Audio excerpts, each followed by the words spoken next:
Isaías capítulo 44, verso de número 3, diz assim: Porque derramarei água sobre o sedento e torrente sobre a terra seca. Derramarei o meu espírito sobre a tua posteridade e a minha bênção sobre os teus descendentes. E brotarão como a erva, como o salgueiro junto às correntes das águas. Um dirá: Eu sou do Senhor. Outro se chamará do nome de Jacó. O outro ainda escreverá na própria mão: Eu sou do Senhor. E por sobrenome tomará o nome de Israel. Amém. Pode tomar o teu assento, querido. Amados irmãos, hoje estamos presentes no terceiro culto, que tem como tema Mova-se em Missão. Mova-se em Missão é o tema que a liderança dessa igreja escolheu para meditarmos no mês de agosto. Dia 1º de agosto tivemos aqui este primeiro encontro, onde esteve ministrando a palavra o presbítero irmão Josué dos Anjos. Ele trouxe uma exposição baseada em Mateus capítulo 28, onde diz: Ide e fazei discípulos de todas as nações, batizando-os no nome do Pai, do Filho e do Espírito Santo. Na oportunidade ele também leu o texto que está em Marcos capítulo 16, que diz: Pregai a toda criatura, quem crer e for batizado será salvo, quem não crer será condenado. Naquela oportunidade nós podemos tirar algumas informações preciosas para a nossa vida. Primeiro, missão é ordem expressa de Jesus Cristo. Não é algo opcional à igreja. É ordem expressa. Na última conversa que Jesus Cristo teve com seus discípulos, ele ordenou dizendo: Pregai a toda criatura. A missão é ordem de Jesus. Nós também podemos entender que missão é para todos. Jesus não selecionou apenas alguns discípulos para dizer estas palavras. Jesus olhou para todos que estavam presentes e deu a ordem a todos aqui presentes: pregai a toda criatura. Pela graça de Deus nós estamos aqui, não estamos na Jordânia. Pela graça de Deus nós estamos aqui, não estamos na Holanda, onde a igreja já está fria. Mas apesar de estarmos aqui, quando nós temos o pastor Nildo pregando a palavra de Deus na dificuldade que é a Jordânia, é o pastor Nildo que está lá, mas a missão é para esta igreja também. Quando estamos pela graça de Deus aqui, mas temos na Holanda o pastor Gesiel pregando a palavra na dificuldade que é a Holanda, é o pastor Gesiel que está lá, mas a missão é para a igreja. Pastor Roberto está na Alemanha, é ele que está executando o pregar o evangelho de Jesus na Alemanha, mas a missão é para esta igreja. Como está escrito na nossa Bíblia Sagrada, a fé vem pelo ouvir. E como os outros terão fé? Como ouvirão se não há quem pregue a palavra de Jesus? No segundo encontro tivemos pregando a palavra aqui, diácono, irmão Juliano Bernardo, está aqui presente. Ele expôs a palavra de Deus baseado em Lucas capítulo 1, verso de número 17, nos trazendo alguns princípios missionários baseados na vida de João Batista. Ali podemos aprender que obra missionária requer dedicação. Ali podemos aprender que obra missionária é apontar para Jesus Cristo. Obra missionária é mover-se no deserto. Obra missionária é batizar pessoas para o arrependimento. Obra missionária é ordem expressa. Obra missionária é dedicação. Obra missionária é anunciar a Jesus Cristo. Nesses dois encontros, nós também tivemos alguns dados que foram nos informados. Algumas informações preciosas para a nossa vida quando se trata de obra missionária. Uma informação que o pastor Joelson trouxe aqui na primeira terça-feira é que esta igreja, a Assembleia de Deus de Tubarão, tem departamento missionário. Nós temos uma parte da igreja exclusiva para a obra missionária, estruturada. Este departamento está estruturado com uma liderança no campo. E da liderança do campo passa para as congregações. Cada congregação, dentro da congregação, também tem um departamento que nós chamamos de departamento missionário. Nós não podemos dizer que não nos movemos, porém nós devemos pensar quão rápido estamos nos movendo. Quão largos estão os nossos passos quando o assunto é obra missionária? E quando analisamos profundamente esses dados, analisamos com cuidado o investimento financeiro da Igreja do Senhor em obra missionária, igreja que sou eu, igreja que é você, nós começamos a pensar que talvez estamos nos movendo lentamente. Talvez estamos nos movendo a passos curtos. E todo aquele que se move a passos curtos precisa de um impulso. Todo aquele que está andando devagar e precisa agilizar os seus passos, precisa agilizar o seu movimento, precisa de um impulso de Deus. Gênesis capítulo 21. Para toda Agar, que já se entregou à morte, e seu filho também, Deus tem um poço logo à frente que a impulsiona para a vida. Juízes capítulo 15. Para todo Sansão que já não tem mais força para seguir a sua missão, Deus tem água que sai da rocha que o impulsiona a completar a sua missão. 1 Reis capítulo 19, para todo profeta que está escondido na caverna, Deus tem alimento novo, Deus tem água nova, que o impulsiona a pregar a palavra de Deus sobre toda a nação. Atos capítulo 13, para toda a igreja que está recebendo, para toda a igreja que está sendo apreciada pela graça maravilhosa de Deus, mas está parada, não está se movendo, Deus tem o Espírito Santo que serve como um impulso para pregar a palavra de Deus. O Espírito Santo se manifesta em Atos capítulo 13 e diz: separa a mim, Paulo e Barnabé, que eu tenho uma obra missionária para esta igreja. Quem vai é Paulo e Barnabé, mas a missão é da igreja. Para toda a igreja que recebe e está se movendo a passos lentos, Deus tem um impulso, e o impulso é a manifestação do Espírito Santo de Deus. Por isso, irmãos, nós que caminhamos com o desejo de nos movimentarmos a passos mais largos, nós caminhamos buscando o derramamento do Espírito Santo de Deus. Nós caminhamos clamando a Deus por um impulso, mas nós não apenas caminhamos clamando a Deus por um impulso, nós caminhamos clamando a Deus por um impulso e caminhamos com expectativa do derramamento do Espírito. Porque derramamento do Espírito Santo é promessa de Deus. E se é promessa de Deus, é uma promessa segura. Porque não foi um homem que prometeu, não foi uma igreja que prometeu, não foi um campo eclesiástico que prometeu derramar o Espírito Santo. Quem prometeu foi o Senhor nosso Deus. E Ele é fiel para cumprir a sua palavra. E nós não dizemos que Ele é fiel para cumprir a sua palavra somente com uma frase. Ele é fiel porque aquilo que Ele prometeu, Ele sempre cumpriu.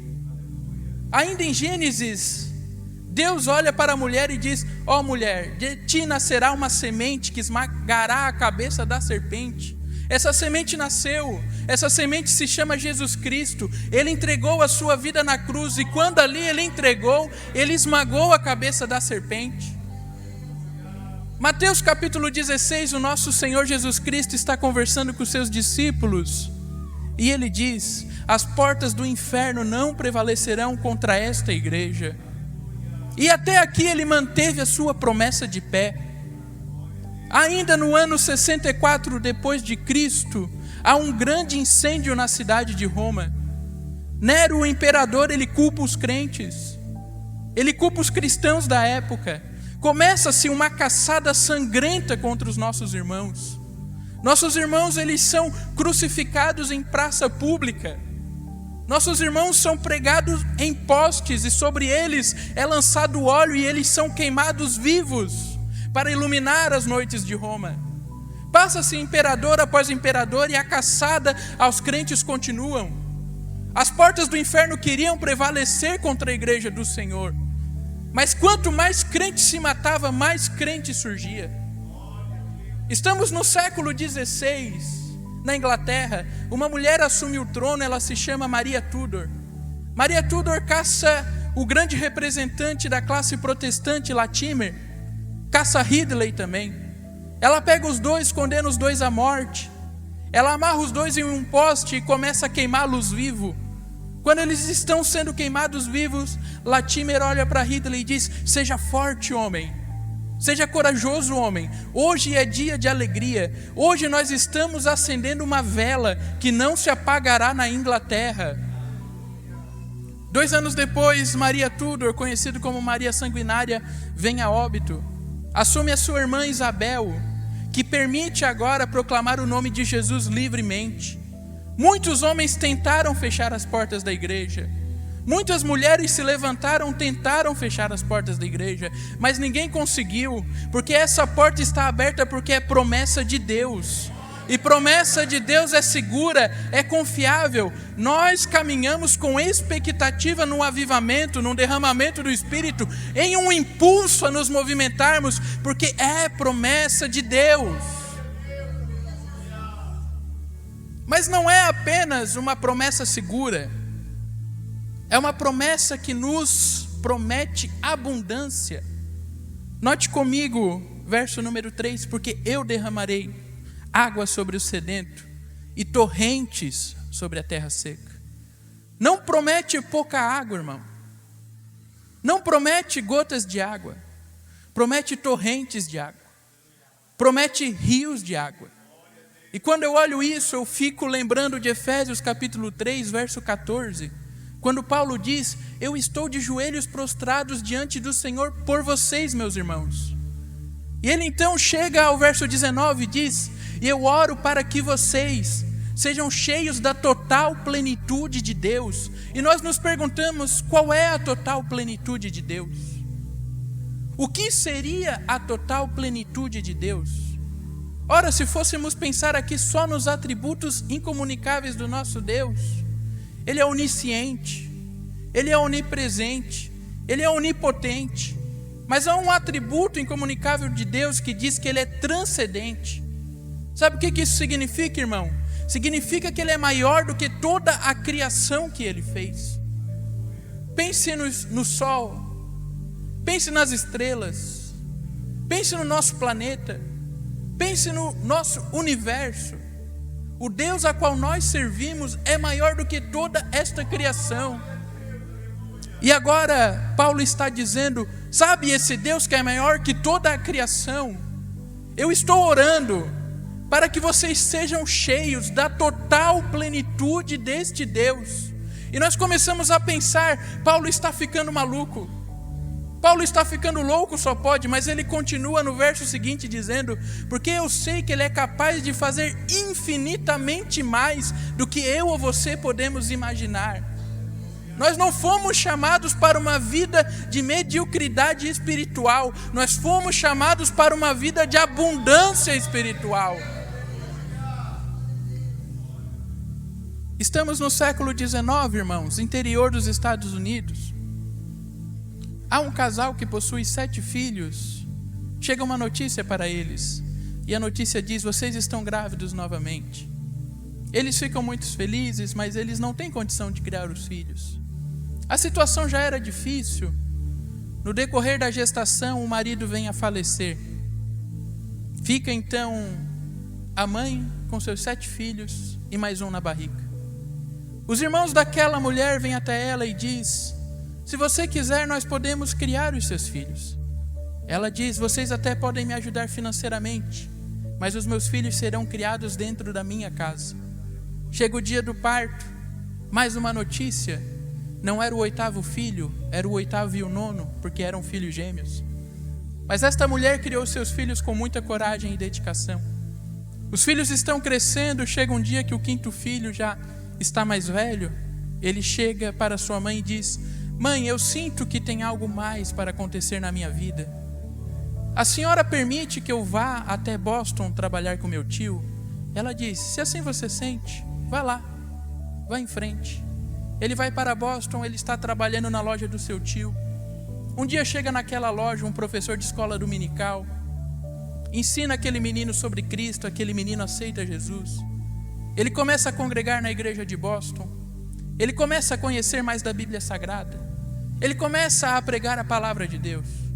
Certo dia ele está pregando em Nova York, ele termina a pregação, ele sai do culto, 2 irmãs chegam para ele e diz: nós estamos orando, meu filho. Orando por quê, irmã? Orando para que você seja cheio do Espírito Santo de Deus. Passa-se algumas semanas, ele está caminhando na cidade, quando de repente o corpo dele começa a tremer, quando de repente o corpo dele começa a se estremecer. Ele corre até uma casa de um conhecido dele, ele diz: você tem um quarto para que eu possa entrar? Ele diz: tenho sim. Ele vai até aquele quarto e ele diz em sua biografia: eu nunca senti algo igual na minha vida. Todo o meu corpo tremia. Era como se houvesse raios passando pelo meu corpo. Naquele dia, o nosso irmão foi cheio do Espírito Santo. Aquele homem foi Dwight Lyman Moody, o maior avivalista do século XIX. Mas antes de ser o maior avivalista do século XIX, ele precisou ser um homem cheio do Espírito Santo de Deus. Ser cheio do Espírito Santo não é opcional. Ser cheio do Espírito Santo é uma ordem expressa na Bíblia Sagrada. Efésios capítulo 5, verso 18 diz: não vos embriagueis com o vinho onde há desavença, antes enchei-vos do Espírito Santo de Deus. Há esse entendimento, irmãos, que o Espírito Santo é impulso, esse entendimento que é o Espírito Santo que nos impulsiona a obra missionária, esse entendimento que é o Espírito Santo que nos dá força, esse entendimento que ser cheio do Espírito Santo é obrigação de crente, é um convite, meus amados irmãos, é um convite a chegarmos diante do trono de Deus como um vaso e dizer: Senhor, enche-me, Senhor, enche-me, Senhor. Será que você pode levantar a sua mão e dizer: Senhor, enche-me, enche, Senhor, enche o teu vaso, Senhor.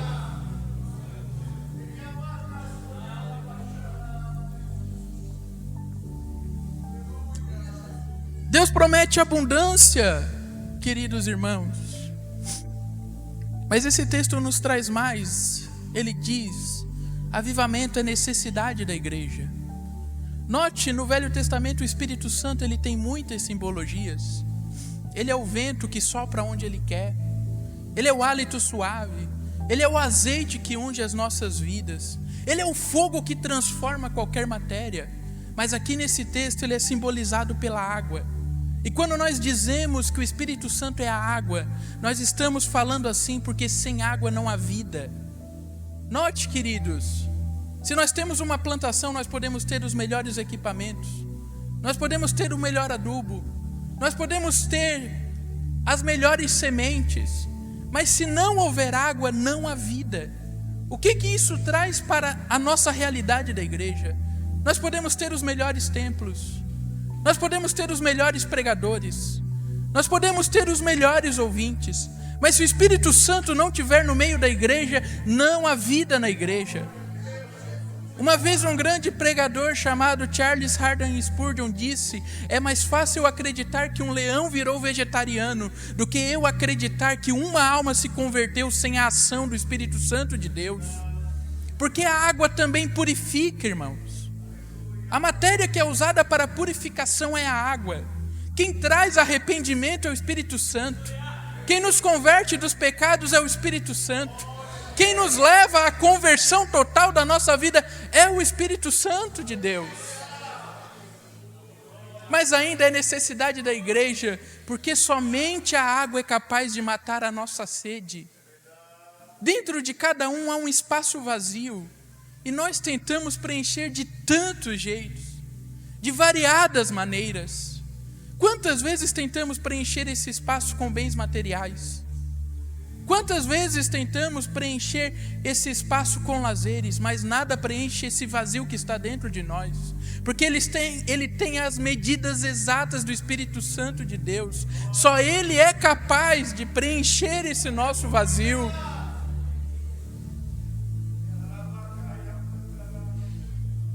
Mas ainda, irmãos, avivamento é algo que deve ser buscado pela igreja. Porque diz o texto que o Senhor derramará água e é promessa dele. Mas Ele derramará água sobre quem? Sobre quem que Deus derramará o seu Espírito Santo? Porque eu derramarei água sobre os sedentos. Só recebe o Espírito Santo quem tem sede, irmão. Só recebe avivamento no coração quem busca avivamento. Avivamento deve ser buscado pela igreja. Impulsionamento de Deus deve ser buscado pela igreja. Nós estamos na década de 90. Há um missionário na África do Sul, no interior da África do Sul. O nome dele é Erlo Steren.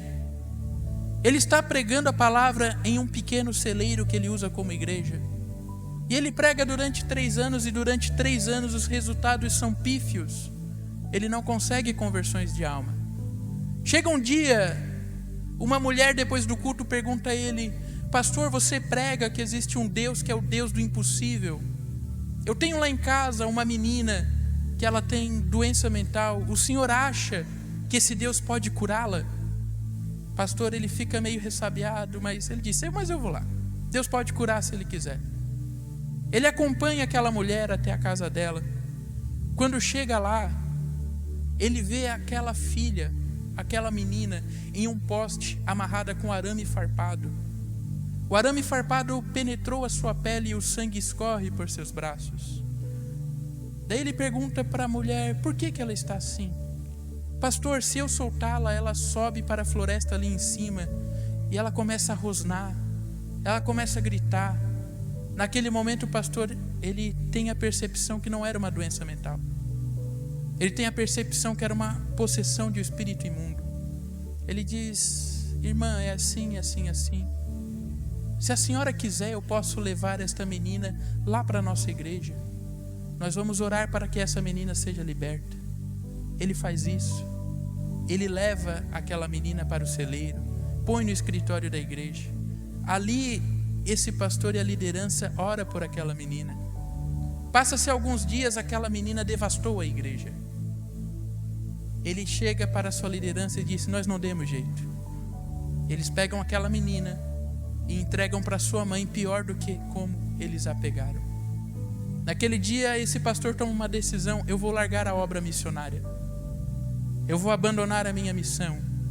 Ele dobra o seu joelho e ora a Deus dizendo: Senhor, eu conheço os teus milagres, eu conheço o teu poder.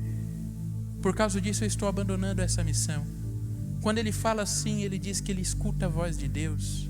E Deus responde assim a ele: você conhece os deuses dos milagres, mas você precisa conhecer quem eu realmente sou, para que então eu faça os milagres.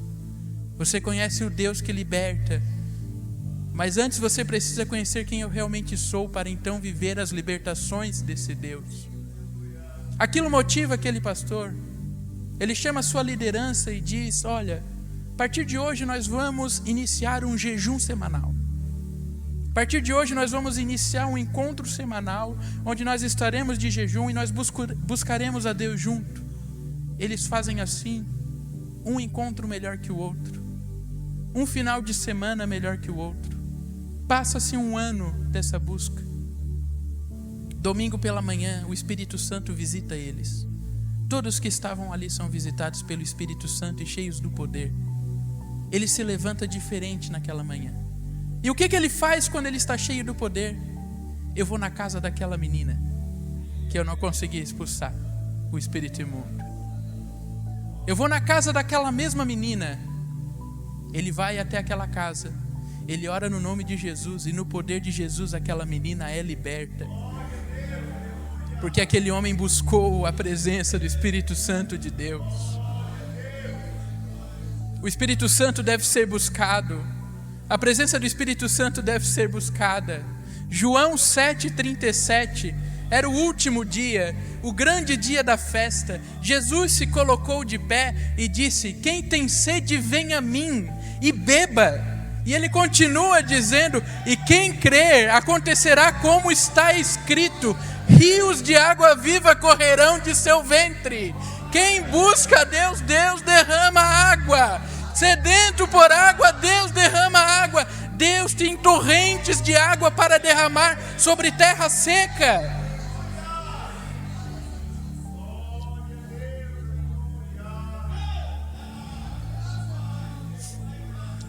Aleluia, aleluia. Deus tem abundância para a tua vida.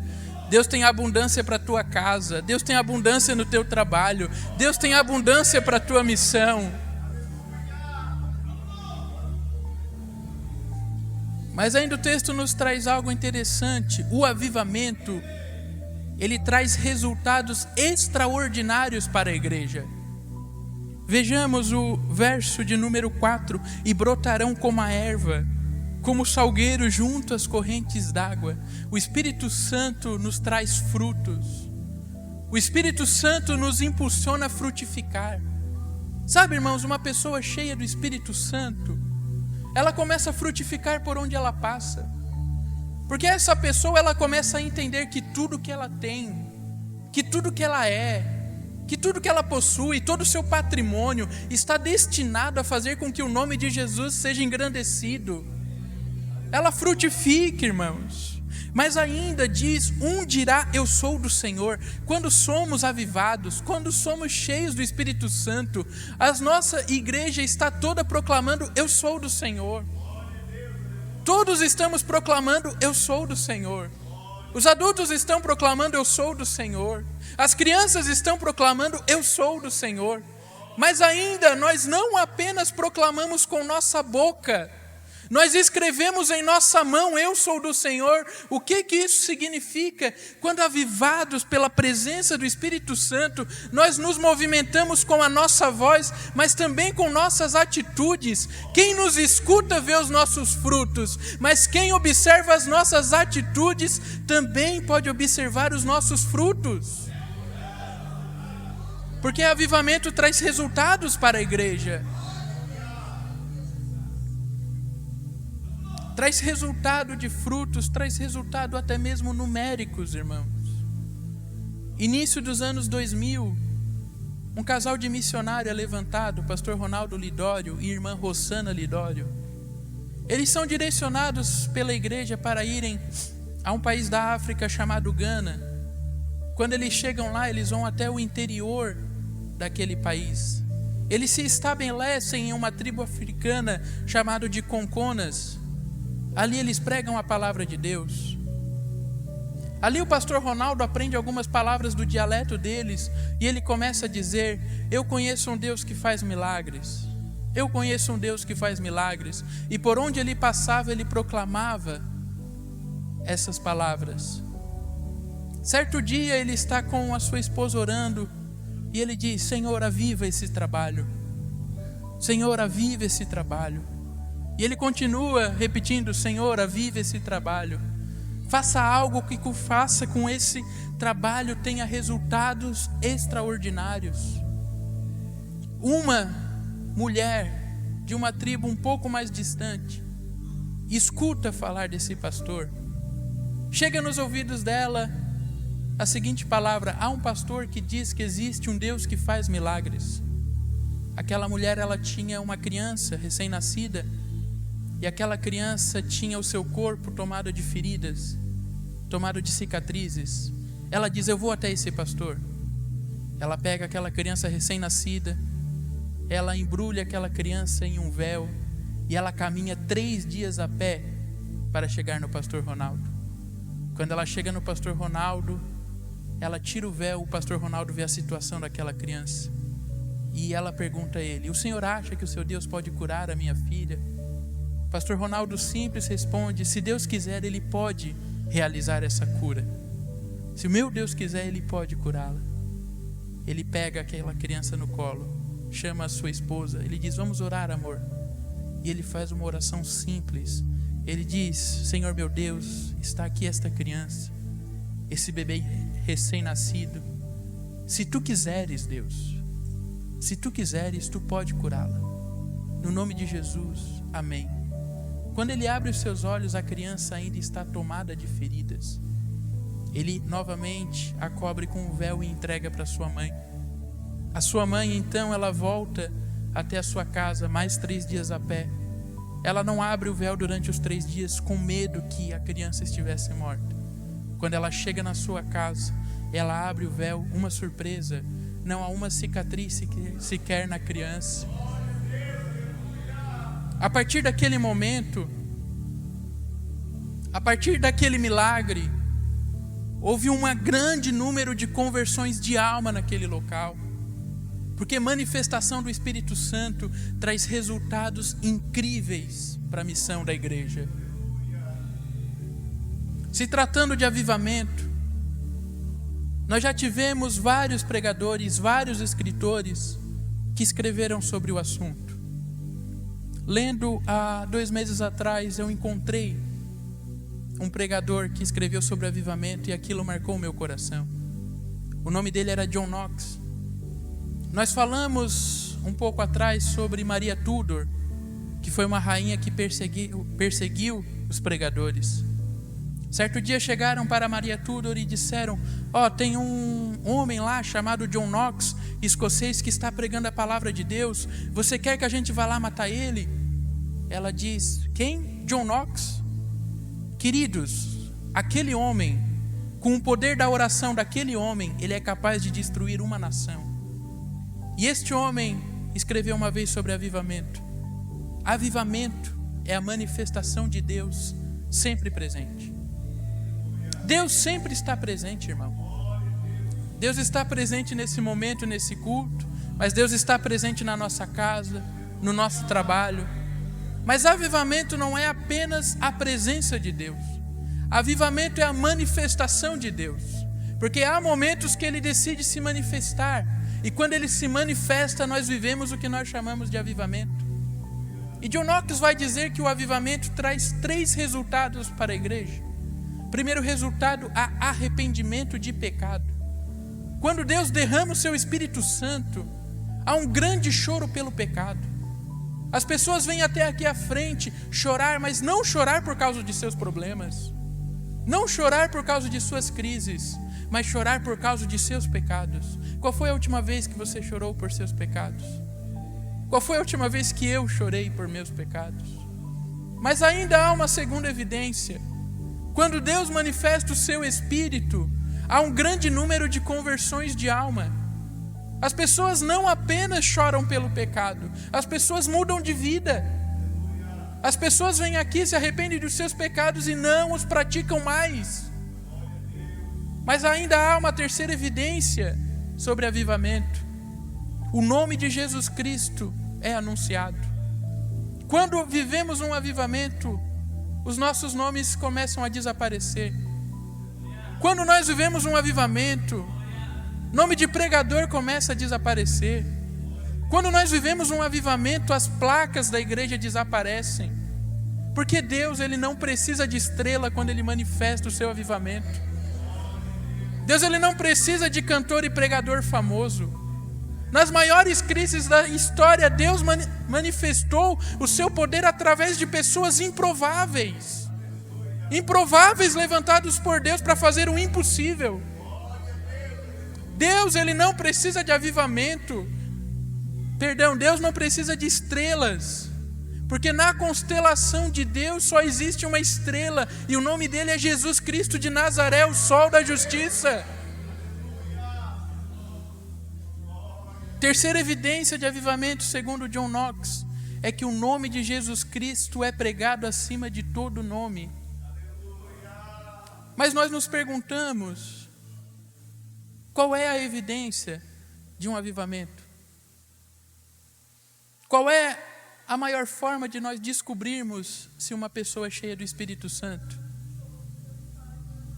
E John Knox continua escrevendo e dizendo: de muitas maneiras eu já procurei saber se uma pessoa era cheia do Espírito Santo. Eu primeiro busquei saber se essa pessoa tinha atitudes bonitas, se essa pessoa praticava boas obras. Mas eu cheguei à conclusão que as boas obras praticadas aqui fora podem ser que não se realizem no interior de sua casa. Então boas obras não podem ser evidência de uma pessoa cheia do Espírito Santo. Eu até pensei em analisar se uma pessoa é cheia do Espírito Santo através de dons espirituais. Mas eu já vi muitas pessoas cheias de dons espirituais caírem futuramente. Só há uma conclusão possível, diz John Knox. Eu só posso crer que uma pessoa é cheia do Espírito Santo quando ela investe em obra missionária. Eu só posso crer que uma pessoa é cheia do Espírito Santo quando ela se move em obra missionária. Porque eu nunca vi um coração que investe em obra missionária se desviar. Eu nunca vi uma pessoa que abre mão do seu conforto para aplicar em algo que faça com que o nome de Jesus Cristo seja pregado entre as nações, se desviar. Isso é um chamado, irmãos, para nos avaliarmos e pensarmos quão cheio do Espírito Santo nós estamos. Quanto nós fomos preenchidos pelo Espírito Santo de Deus. Boas obras fora de casa não são evidência. Dons espirituais não são evidência. A maior evidência que você é cheio do Espírito Santo é o quanto você se move em obra missionária. Há alguns indicativos sobre o quanto você se esforça em obra missionária.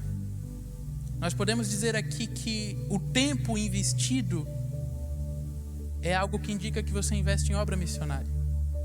Mas não há como mensurarmos esse tempo. Na correria do dia a dia não há como computarmos esse tempo, ele não é um indicativo métrico. A maneira mais correta de você analisar quanto você se preocupa com obra missionária é o quanto você tem investido financeiramente na obra missionária. Eu sei que é um tema sensível, irmãos. E eu tenho ciência da minha idade juvenil. E por isso eu expresso a minha opinião com muito temor e tremor sobre esse tema. Mas eu aproveito a oportunidade para abrir aqui a minha opinião. Nós somos uma igreja de mais de 80 anos, irmãos. A Assembleia de Deus de Tubarão tem mais de 80 anos de história. Já passaram tantos pastores. Pastores entraram, pastores saíram, mas a igreja continua aqui. Eu e você somos a igreja. E nós juntos já vencemos tantos desafios. Nós como igreja já enfrentamos tantos gigantes. Quantas montanhas como igreja nós já não escalamos, não é verdade? Mas todos esses anos que passaram, uma coisa nós podemos dizer: a graça de Deus foi maravilhosa para a igreja de Tubarão. Nós temos 24 templos, irmãos, e templos lindos, templos bem equipados. Oh, quão maravilhosa a graça tem se manifestado na Assembleia de Deus de Tubarão. Nós temos templos que foram levantados à base de oração.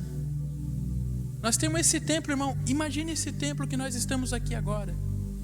Imagine a localização. Imagine esses equipamentos. Imagine a poltrona que você está sentado nesse conforto. Se formos levar em conta a localização, o estacionamento, meu irmão, se a casa estiver cheia, você vai estacionar no máximo 30 passos daqui. Tem estacionamento de todos os lados. E cada tijolo dessa igreja foi construído através da graça de Deus. Cada tijolo dessa igreja foi dada pela graça de Deus. E quando o assunto é obra missionária, para uma igreja que já ganhou tanto, talvez nós estamos nos movendo a passos lentos. Talvez nós estamos nos movendo a passos curtos. De maneira nenhuma, irmão, eu quero ser insensível aqui. Eu sei que há pessoas na nossa igreja que passam necessidades. E deixa eu abrir um leque aqui. Se você passa necessidade, procure a ajuda social da igreja. Deus tem levantado irmãos para te ajudar a colocar de pé a sua vida, para que quando você estiver de pé, você possa ajudar outras pessoas. Mas não é a realidade da maioria dos nossos irmãos. Não é a realidade, irmão. Não é a realidade. E quando nós falamos que a Assembleia de Deus está de Tubarão, e eu repito, igreja sou eu e você. Quando nós falamos que a nossa igreja, se tratando de obra missionária, está investindo 0,3% da renda da igreja, nós temos que nos avaliar. Nós temos que parar e pensar o quão cheio do Espírito Santo nós somos. Porque uma das evidências é investimento em obra missionária. E tendo esse entendimento, irmãos, eu quero convidar você a orar comigo. Todo aquele que se move em passos lentos precisa de um impulso do Espírito Santo. Todo aquele que se move a passos lentos precisa de um impulso de Deus. Nessa noite eu quero orar com você por um impulso de Deus. Que Deus nos impulsione. Que Deus nos encha a tal ponto que toda a nossa vida será destinada para que o nome de Jesus cresça acima de qualquer nome.